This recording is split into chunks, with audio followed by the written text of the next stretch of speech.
listening to Phantasm Podcast, a horror death metal podcast for the old school.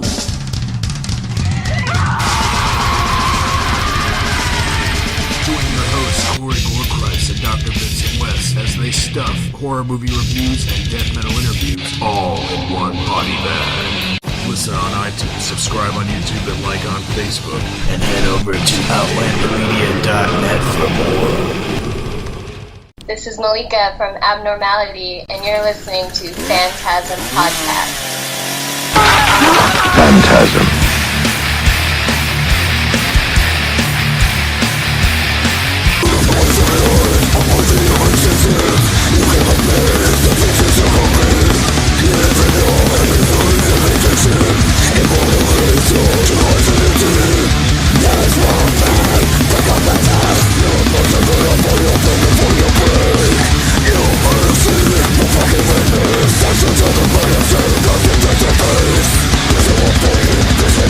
Corey Gorechrist, Phantasm Podcast. I am here with Mallika of Abnormality. We're here to talk about Sociopathic Constructs. It's out May 10th on Metal Blade Records.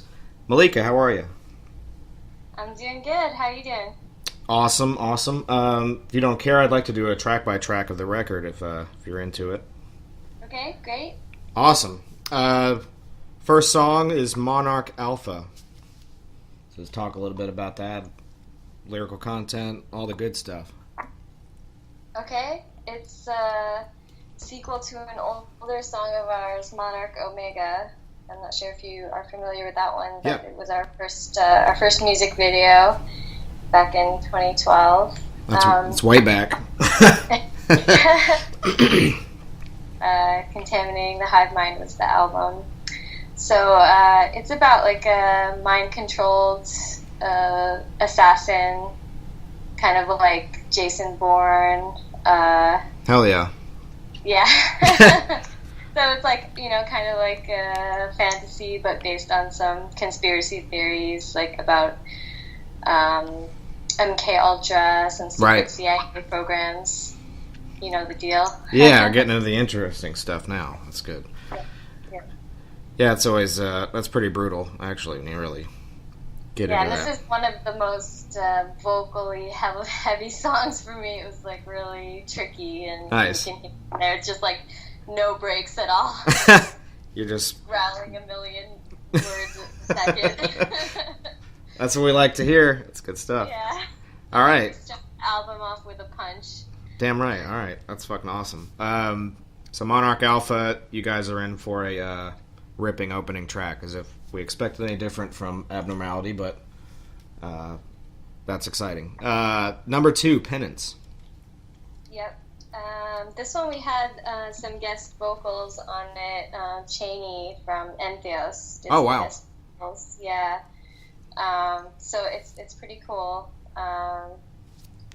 Yeah, it's a bit more abstract of a song, but I really I like it. Yeah. Awesome. Kakistocracy, which, if people want a definition of that, it's government by the worst persons.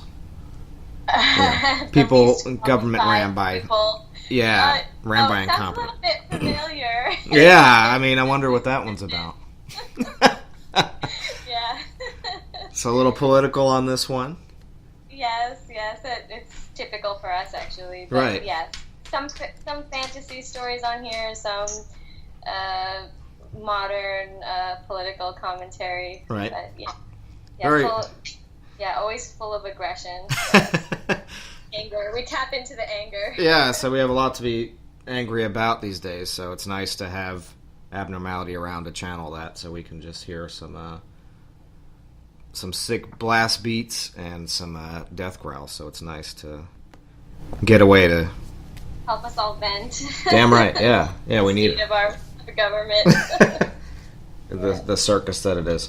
So that one, just about that, yeah, social commentary. This one is a very interesting title. I really enjoy just reading it. Number 4, Transmogrification of the Echoborgs, which, to my understanding, Echoborgs is like a human mind controlled by artificial intelligence? Yep, exactly. Okay. Yeah, so this one is a bit more sci-fi. Yeah. And like, and imagine, a creative story. But, based on real technology we have today and stuff. Right. But just an imagined dystopian future where we've all become, gotten technological parts. We're half cyborg at this point, and then some signal goes up, and then we've lost all autonomy. We're just completely controlled. But I mean, those things kind of slowly happening anyway. We're all buried in our phones and computers. Right. Like it's pretty easy. Yeah.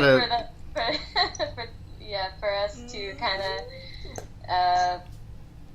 have our minds controlled by our technology. Yeah, it's becoming more possible, but we're hoping that people think about it and prevent it from happening. Yeah, keep it in your, VR headsets and let's just leave it there for a while, Not really. Yeah, I'm sure if you watch Black Mirror or things like that, I'm sure in the near future people will be, putting implants in their bodies, and, man and machine will start to merge. Well, for now, we'll just enjoy some death metal and just, be kind of fortunate instead of being controlled by some other. Yeah. It's definitely something to keep in mind for sure before your mind gets controlled by a otherworldly consciousness. So, number 5, a catastrophic and catalyzing event. Yeah, and if you didn't pick up on it, this one's about 9/11 and our take on it. Oh, wow.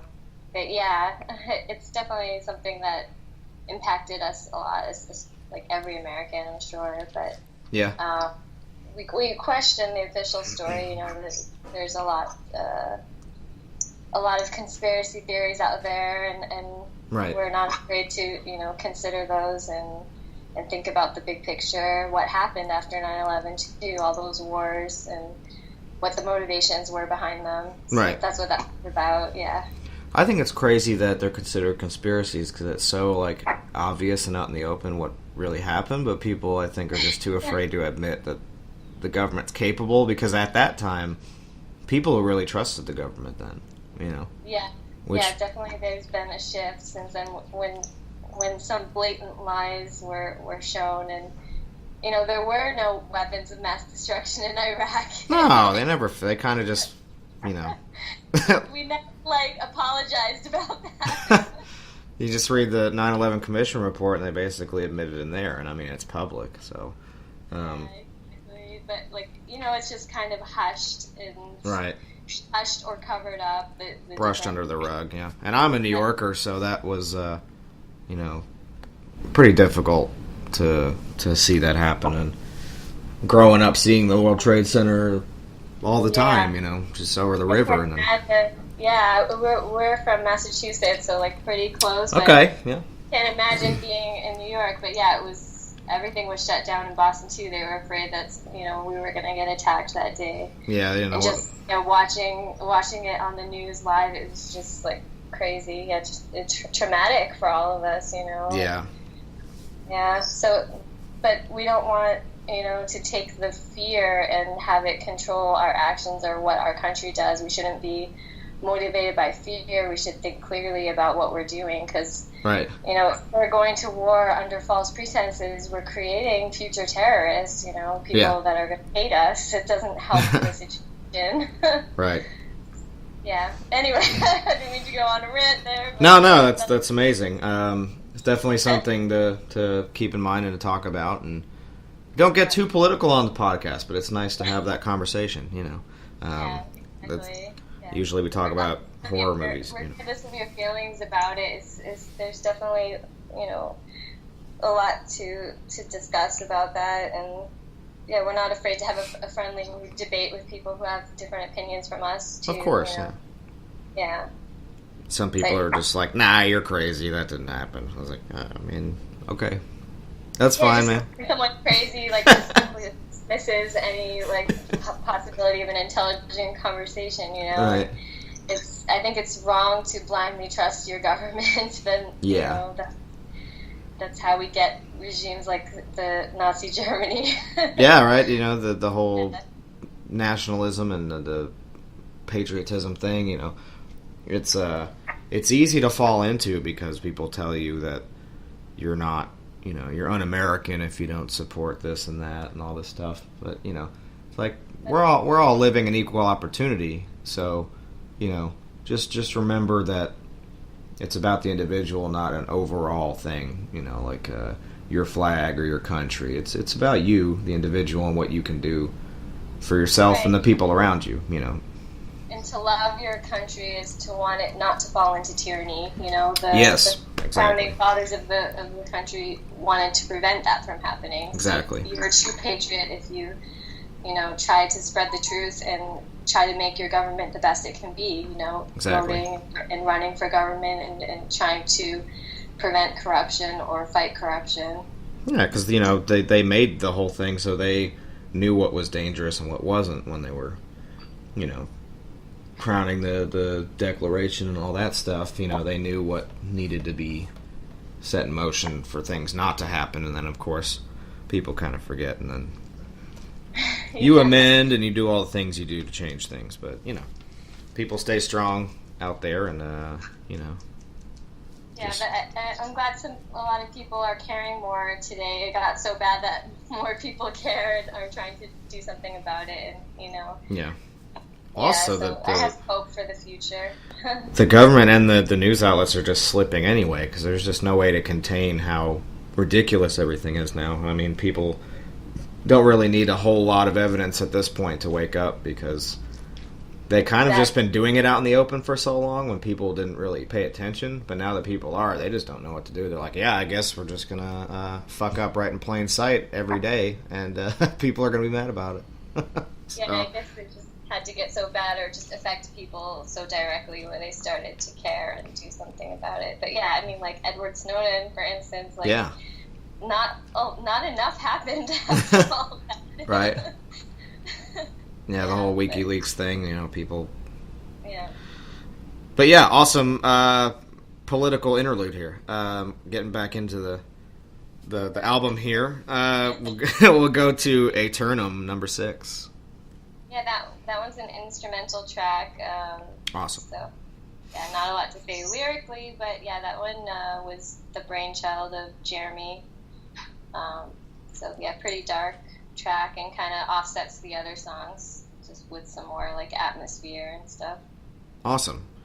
And then number 7, Dying Breed. Yes.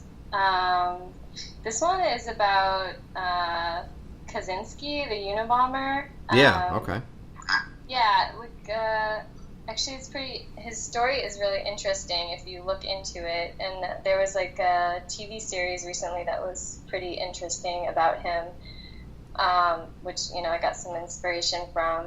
I actually read his manifesto for the first time. Oh, shit. And like, he makes some pretty interesting points, and a lot of the things he was saying have kind of come to pass. So I think he had like a lot of, you know, very intelligent things to say, but, you know, wrong way of acting it out to get attention. But yeah, just, you know, yeah, that it's a lot to get into, but yeah, it's interesting. Technology is in the Industrial Revolution kind of had been the downfall of mankind. You right. know, we've only devolved since then, and our freedoms have become lessened since our so-called like conveniences of technology is actually kind of imprisoning us, is what he is getting to, where it's what we created is like controlling us, you know, and yeah. Oh yeah, that's crazy. I don't know if I've read the manifesto or not. I don't believe I have. That's very interesting. It's pretty heavy reading. It's pretty long, but yeah, it's interesting. But I would, you know, if you don't know much about him or what his theories were, I recommend the TV show Manhunt Unabomber. Yeah. Okay. Yeah, and it kind of, it's from the detective's point of view, the detectives who caught him.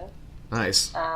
Yeah, but he has a really interesting story, and actually he went to Harvard, and he was part of a CIA mind control program. Oh, man. So, like some experimental program, and he was pretty much like tortured and embarrassed by his teacher, like, which, you know, he was already kind of unstable, and that just set him off after that. So you could argue that, you know, the CIA kind of created him in a way. Yeah. Go and that's figure. It's not a conspiracy theory. It's like, you know, it's out there. It's really happened. Look at the guy. Yeah. I can find his name for you. But yeah. Anyway. That's a big whoops on their part. Some pretty interesting ties between some of the things we talk about. Right. Yeah. Oh yeah, the overall theme of government control and all this other stuff. You know, the experiments they're doing on people without, you know, any approval. Yeah. You know, they're just playing God and creating terrorists. Yeah, right. For what? It's just kind of like just to control people or find out how to control people. It's strange, but yeah. Using fear as a control device, which is starting not to work anymore. I mean, yeah, the thing is like don't let fear control your actions or your thoughts. Like try to see the big picture. Yeah, because back in the day, religion used to be all they needed. It was like, yeah, you know, you're going to go to hell and all this stuff, and then now they're like, well, that stopped working, so now we're going to have to create... your enemy. Yeah. Now we're going to have to move to the next one. You're going to make everybody afraid of terrorists, afraid of this, right. Afraid of that. And that's starting to not work. So now people are just afraid of guns in general and other things like that nature, and then that's going to go away, so they're just going to keep trying. But I think eventually, at least hopefully, they're going to run out of ideas, and things are going to be very interesting down the road, but, you know. Yeah, but, you know, always the people have the power where the many and the people controlling are the few. So if people just will be aware of what's going on, you know, we can change things, can change the world. Damn right. So that's why it's important, you know, to spread the truth, you know, as much as you can, and to research yourself, to make yourself aware of reality. Right. I think, you know, more people need death metal than they think. So, I mean, obviously. It's not just about corpses and killing. It can be, but it's not for every band. Right, exactly. Number 8, a seething perversion. Yes. That one is also, like, about pedophilia. Oh. Like the recent revelations about, you know, the underground pedophilia ring in Hollywood. Yep. And, you know, in the government. So that's what that one's about. And also relating to Curb Stomp. Those two are kind of related, because Curb Stomp is that's the last track on the album. Yep. It's about a victim of pedophilia getting revenge on the person that did it to him. Yeah, if you see the music video that's on YouTube for everyone listening, it's very nice. You know, I knew right away. I was like, this is a revenge video. This is beautiful. Yeah. Tie him up to a chair and take your best shots, you know. Yeah, so for somebody who deserves it, you know, it's kind of cathartic or something. Yeah, but now there was we're pretty disgusted by how accepted pedophilia is, like, in the mainstream. Like, it's, you know, how pedophiles get away with it so much in America and in the world, you know. Yeah. So there's this pedophilia tourism to countries like Thailand, and it's really disgusting. Yeah. But, with the recent news about it in the Catholic Church too, it inspired us to, you know, to make a couple songs about it. Yeah. So, I mean, and I have, you know, a lot of friends who've, you know, had some traumatic events happened in their childhood, so yeah, me too. It's like personal too. Oh, yeah. Not just stories we hear. We know people who have been impacted by this, so we wanted to take a strong stance on it, and so that's what those are about. It's amazing. And since you're into conspiracy theories, I don't know if you heard about this one, but Chris Cornell and Chester Bennington, they both had tragic ends to their careers in like the same year. But apparently, they were both heavily involved in a foundation that gave money to families that they had troubled kids from pedophilia and stuff like that, and they were very heavily involved in trying to uncover that whole scene and that ring. And then I didn't know that, but yeah, it's very interesting if you read up on that, because they both just kind of they both died the same way. They're both found hanging somewhere with like drugs in their system and drugs around, but it's like they could have been self-medicating. I mean, like, maybe it was something personal that happened to them. I don't think they talked about it, but right. A lot of musicians, have through some really traumatic events, and they live it with music, and right. So it's like a very personal thing, if you've been molested or something, it's up to you if you want to talk about it, but a lot of people choose not to, and they just deal with it themselves, and it's very, very difficult, and leads many victims to suicide, and it's really sad. It's really unfortunate. It's the human toll of this disgusting. Yeah. But the theory of this is that it was set up like a suicide, but it wasn't, because they both died within a few months of each other, and they both died the same fashion, and they were very heavily involved in trying to uncover the pedophilia ring in Hollywood and in the music business. And they could have been murdered. That's the theory, is that because they it was just so random that it happened, but that was a big thing they started really talking about, and their foundation was a big part of their concerts, and they did talk about it on stage. And I think if you're into theories, it's something very interesting to look into because of the similarities to the whole thing, and because check it out. It's wow. Yeah, that's very, very interesting, to say the least. But yeah, and you know about the two Coreys. Yes, Corey Feldman and Haim. Yeah. And how it was Corey Haim that had committed suicide. Yeah, and exposing the pedophilia ring. Yeah. And this whole Michael Jackson thing, I'm not sure. I haven't seen the HBO documentary yet, but I could believe it, Yeah. Well, apparently those dudes, that was like a cash grab thing, at least from what I've read. Because either way, it's like, if somebody's a piece of shit, somebody's a piece of shit. It doesn't matter who it is. I'm not like, well, it's Michael Jackson. You can't. You gotta see people outside of what they've done for what they've really done.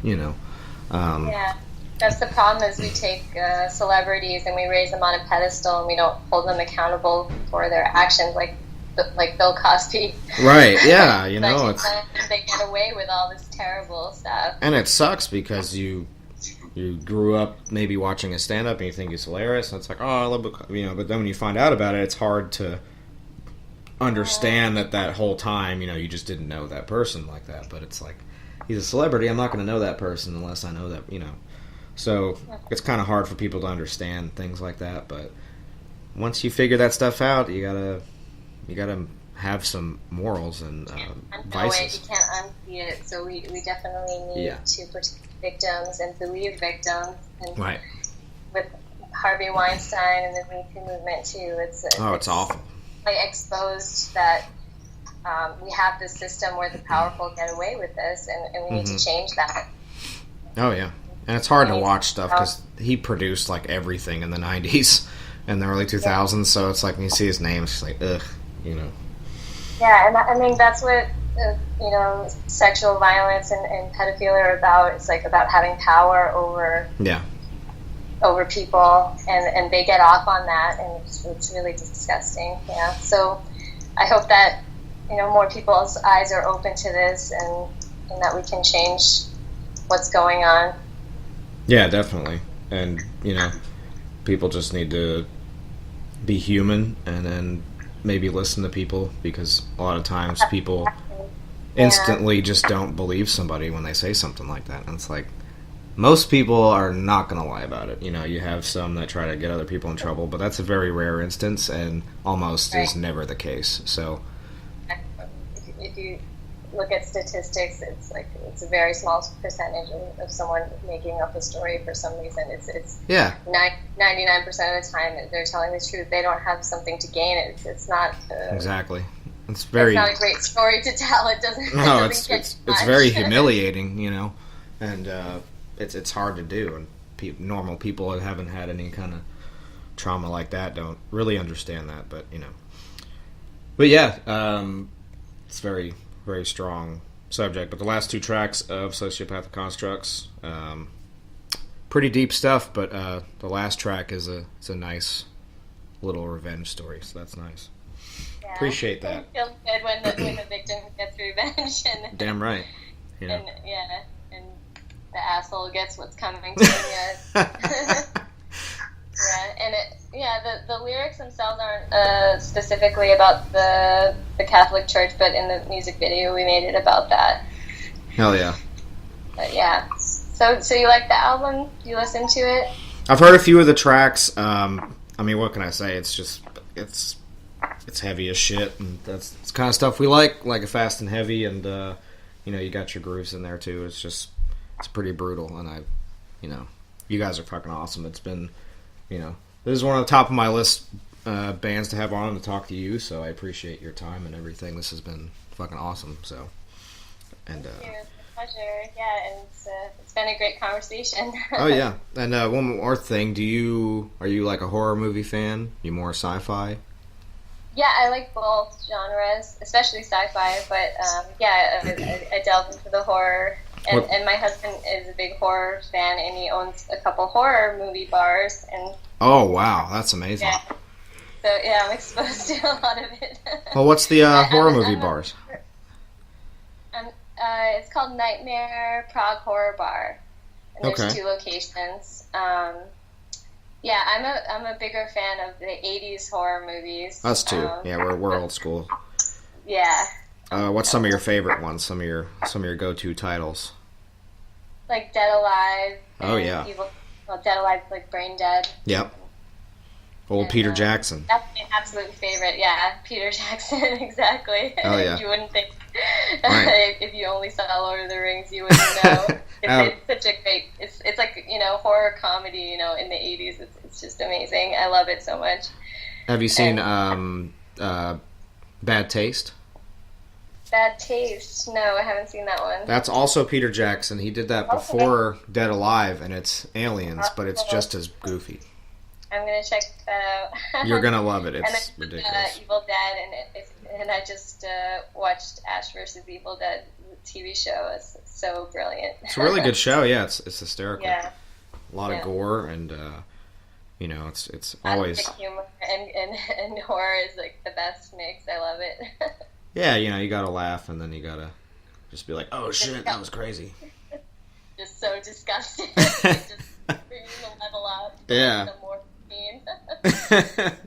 Now, what are some sci-fi titles you like? Interstellar was one of my favorite recent ones. Yeah. Yeah, and 2001: A Space Odyssey, like one of my favorite movies. Oh, of course. Yeah. How about you? I like the Verhoeven stuff, like Total Recall and RoboCop. Yes, love it. The gory, my childhood. yeah, the gory stuff. From Verhoeven, and then stuff like Starship Troopers. Just fighting giant bugs on other planets. I always loved that movie as a kid. Of course, Alien, oh, yeah, Alien. Oh, my God, it scared the shit out of me. Yeah, the part that always... When I was, like, 5 or 7, I was like, it's like having nightmares. But now I love those movies. We just watched them all again recently. But, in the newest one in the theater. It was really good. Hell and yeah. Prometheus, oh my god, I love Prometheus. So yeah, it's like kind of sci-fi and horror mix, but more sci-fi, but brilliant movies. Yeah, I love them. And then it was Alien Day on the 26th, so they celebrated the anniversary of the first film. The thing that gets me in the first film was whenever the android just like starts freaking out, and it's just like I love it. And you didn't know they were an android until they start tweaking. Yeah, it always freaks me the fuck out. But Ripley's such a badass too. I gotta say. Oh, she's one of the best. One of the best, hands down, heroes and in cinema. Period. You know, Sigourney Weaver is just way up there. You know. Yeah. And I'm a huge Ghostbusters fan, so she's Dana Barrett too. Yeah, it's good shit. But it's been amazing talking to you. I've had so much fun. Fucking awesome. Yeah, it's been amazing talking to you. Sociopathic Constructs by Abnormality comes out May 10th on Metal Blade Records. Check out the video for Curb Stomp on YouTube right now. Do you have any tour dates or anything else you'd like to plug? Yeah, we have a European tour in July, including Obscene Extreme, and you can see the dates at metalblade.com/abnormality and Bands in Town. Also, we have it on our Facebook page. I'm not going to list all this. Oh, yeah. Yeah, and we should have some U.S. dates soon, but we're starting it out in Europe in July. Perfect. Well, folks in Europe, be on the lookout for Abnormality coming near you. Mallika, this has been amazing. Thank you so much for coming on, and look forward to the record coming out, and hope you have all the success, and you guys be safe on tour and everything, and have a blast. Thank you, Corey. Have a good one. Hey, no problem. Cheers. Cheers. This